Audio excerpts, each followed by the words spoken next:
Hey, Morning Manna, it's Heather again.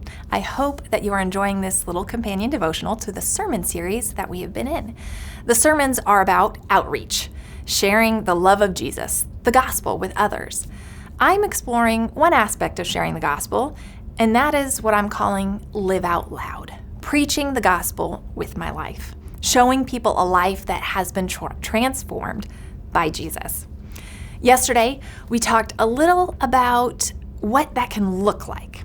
Today, I want to talk about the start. Every one of us knows that Jesus transforms us from the inside out. We don't always act like that's the truth.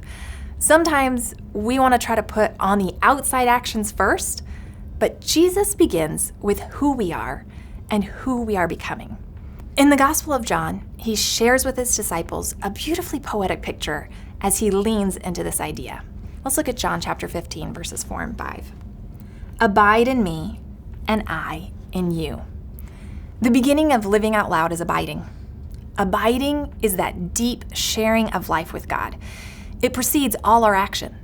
It is where we rest in him, where we receive from him. It's trusting, relying on him, being shaped by him. The verse continues, as the branch cannot bear fruit by itself unless it abides in the vine, neither can you unless you abide in me. Remember, we have been created by God to be participants in advancing the kingdom.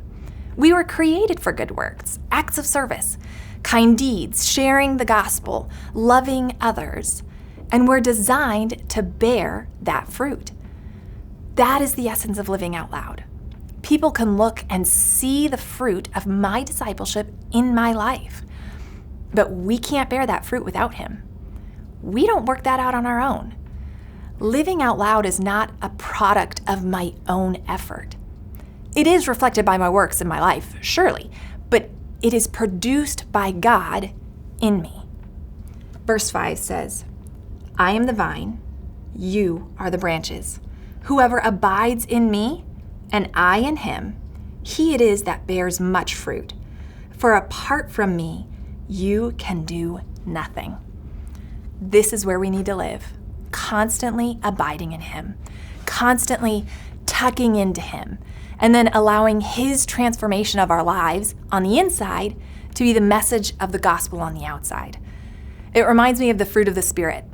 Left to ourselves, we produce bad fruit.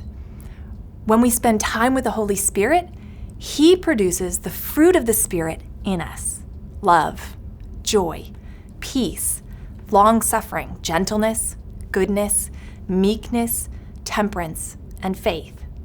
That is what I want to live out loud. God bless you, Manna Church. See you tomorrow.